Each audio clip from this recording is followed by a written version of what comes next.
जयंती प्रश्न हा आहे, नागपूरचे बौद्ध अनुयायी आणि आंबेडकरी अनुयायी आहेत.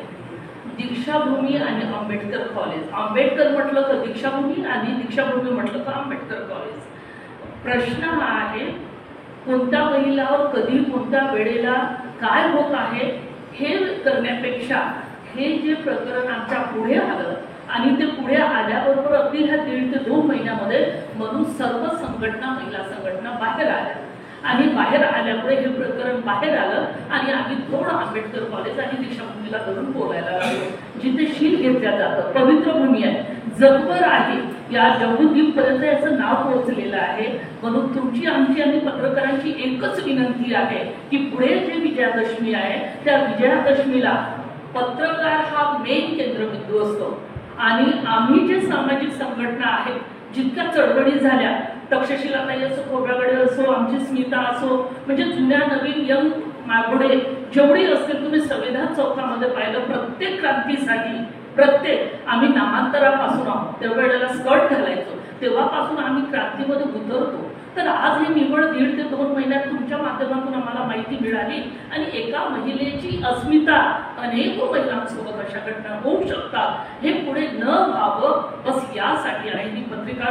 त्याच्या विरोधामध्ये आम्ही सुद्धा आहोत काही, परंतु आमचं म्हणणं असं आहे की आता 2 तारखेला धम्मचक्र प्रवर्तन दिन सोहळा आहे, अजून काही तयारी झालेली नाही आहे. तिथे लाखोच्या संख्येमध्ये बौद्ध बांधव येतील, आंबेडकरी अनुयायी येतील. संघटना काय नाही, हा मेसेज चांगलाच जाईल, प्रश्नच नाही.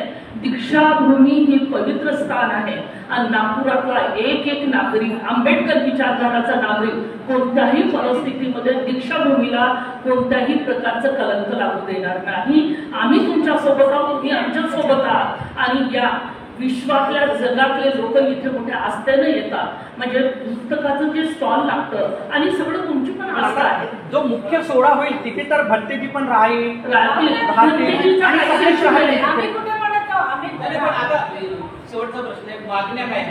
आमची मागणी एवढीच आहे, जर ही पवित्र दीक्षाभूमी आंबेडकर कॉलेज सदैव काळासाठी आणि कोणावरही अन्याय अत्याचार नाही होत यासाठी त्या समितीच्या कार्यकारिणीने निर्णय घ्यावा. ते अध्यक्ष असो, सेक्रेटरी असो की कार्यकारिणीतले कितीही लोक असो, 21 असो की 11 असो, आमचा एकच उद्देश आहे, नागपूरकरच्या संघटित महिलांचा ही क्रांती याच्यासाठी आहे की नागपूरच्या पवित्र दीक्षाभूमीवर आणि आंबेडकर कॉलेज आम्ही एक समजतो, आमच्यामध्ये त्याला भेद नाहीये. बस कोणाशीही कोणत्याही प्रकारचा अत्याचार होऊ नये, बस एवढंच आम्हाला म्हणायचं आहे. आणि सरांचा प्रश्न होता की आता 15 दिवसावर आहे विजयादशमी, काहीच होणार नाही. आम्ही त्याच्यासाठी पत्रकार परिषद नाही घेतली, पण आता चला बा वेळ होतो आहे, आतापर्यंत आम्ही घेतलं नाही, महिला बोलल्या नाही, बोलावं आपल्यासोबत, आपल्या द्वारा चांगला मेसेज जावं आणि दीक्षाभूमीची जी चळवळ आणि माहोल बनतो, जो एक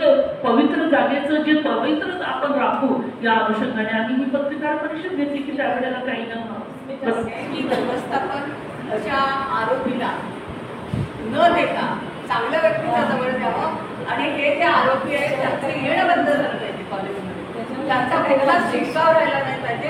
कारण एका महिलेने आवाज उचलला पण बाकीच्या महिला पण त्रस्त आहेत, पण त्या आवाज उचलत नाहीये.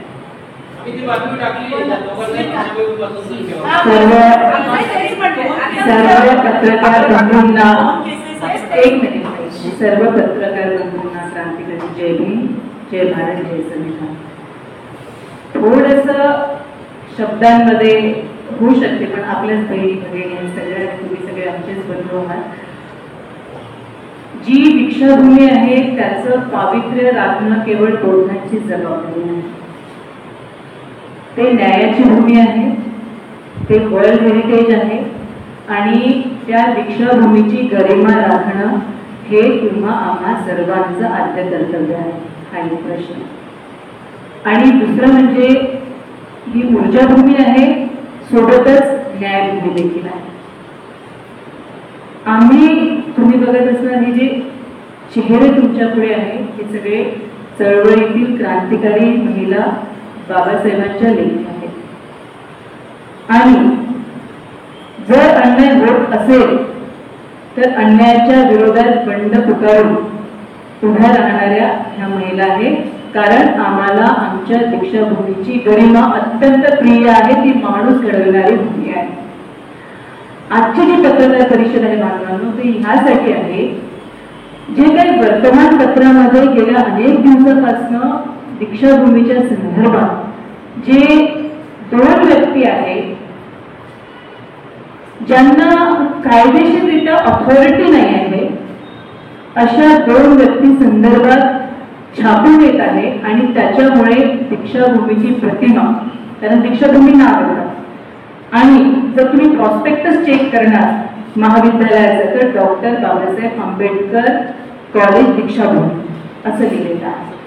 आणि तेथील असिस्टंट प्रोफेसरवरती, आता मी तुम्हाला सांगू इच्छिते की कुठल्याही जगातील कोणतीही स्त्री राहो, कोणालाही वाटत नाही कोणी यावं आणि आपल्यावरती रेपसारखा आरोप लावावं किंवा विनयभंगाचा आरोप लावावा, असं जगातील कुठल्याही स्त्रीला वाटत नाही. विनयभंगाचा आरोप लावणे, त्यामध्ये त्या पीडिताचं नाव येणे हे काही साधारण बाब नाही आहे. ते प्रकरण जे आहे ते न्यायप्रविष्ट आहे. 12 ऑगस्टला गुन्हा दाखल होतो, 15 ऑगस्टला आरोपी दीक्षाभूमीसारख्या प्रिमायसेस मध्ये फिरतात. मग यामध्ये पोलिसांची भूमिका काय असायला पाहिजे? जर वेळेतच स्मारक समितीने हे समिती गठीत करून, चौकशी समिती गठीत करून प्रकरणाला न्याय दिला असता तर आज कदाचित महिला या ठिकाणी आला नसता. कारण जो प्रश्न आहे तो दीक्षाभूमीच्या गरिमेचा आहे. आणि म्हणून आजची पत्रकार परिषद त्या संदर्भात आहे. 30 तारखेला त्या आरोपींना ऑलरेडी सेशन कोर्टाने अँटिसिपेटरी बेल फेटाळून लावलेली आहे. त्याच्यामुळे हायकोर्टला सुट्ट्या होत्या. 2 तारखेला हायकोर्ट, 2 सप्टेंबरला हायकोर्ट सुरू झालं आणि त्याच तारखेला आरोपीने केस फाईल केली आणि 3 सप्टेंबरला ती केस लागली. तिथे अँटिसिपेटरी त्यांची बेल रिजेक्ट झाली. त्याच्यानंतर दुसरी जी तारीख आहे ते 10 सप्टेंबर आहे, ते देण्यात आली. 10 सप्टेंबरला युक्तिवाद असा झाला, इंटरियम बेल एका आरोपीला मिळाली. इंटरियम म्हणजे आंतरिक म्हणजे तात्पुरत्या स्वरूपाचा बेल. आता ते प्रकरण न्यायप्रविष्ट आहे. पुढील जी सुनावणी आहे ते 15 सप्टेंबरला होणार आहे. याच्यामध्ये अँटिसिपेटरी बेल मिळावं याच्यासाठी आरोपींनी अर्ज दाखल केलेला आहे.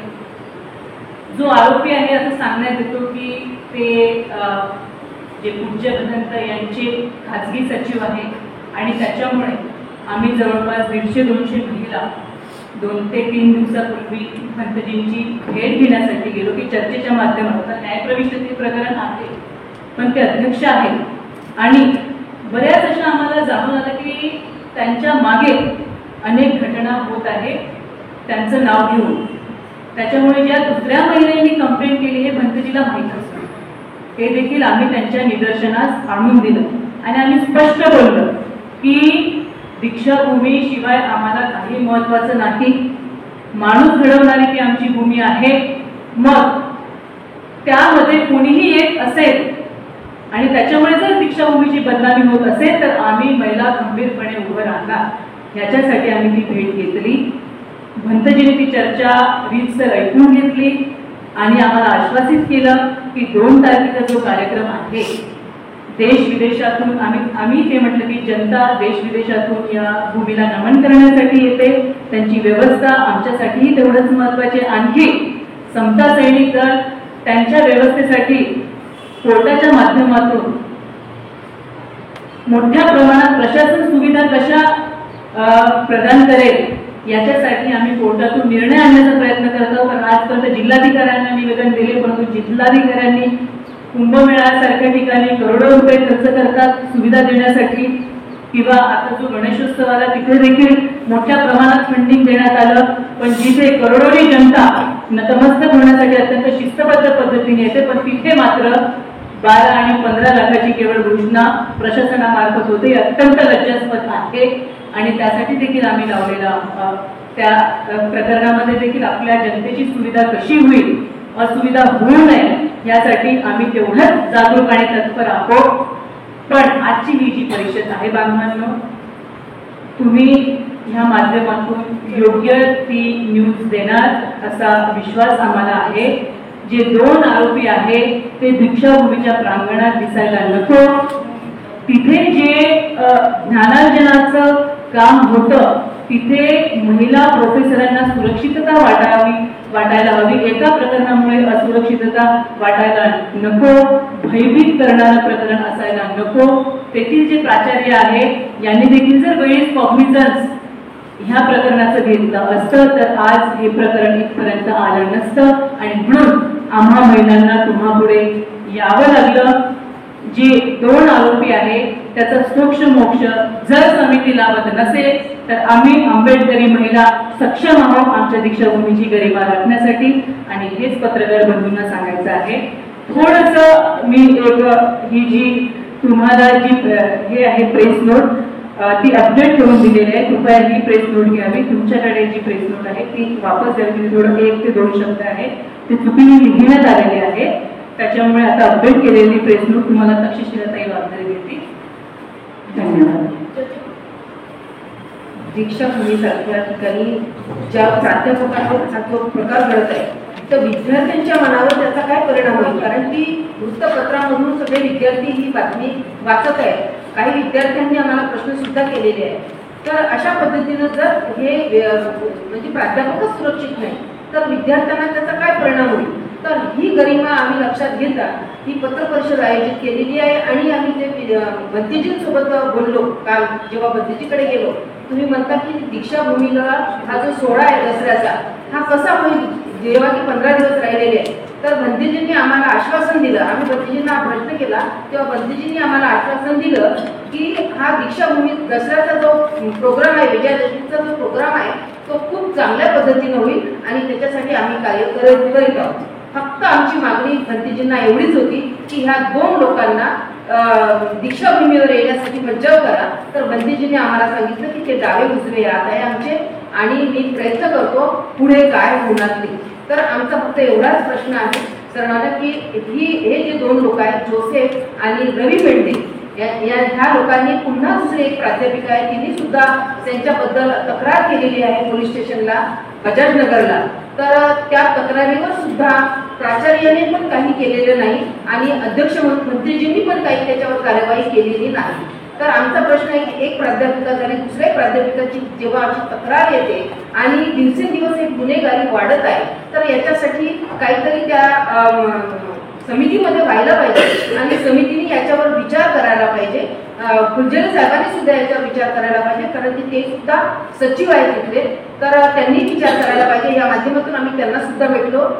तर ह्या सगळ्या गोष्टी सचिवांमार्फत आणि सगळ्या दीक्षाभूमीच्या समितीच्या मार्फत भंतेजींनी सुद्धा करायला पाहिजे.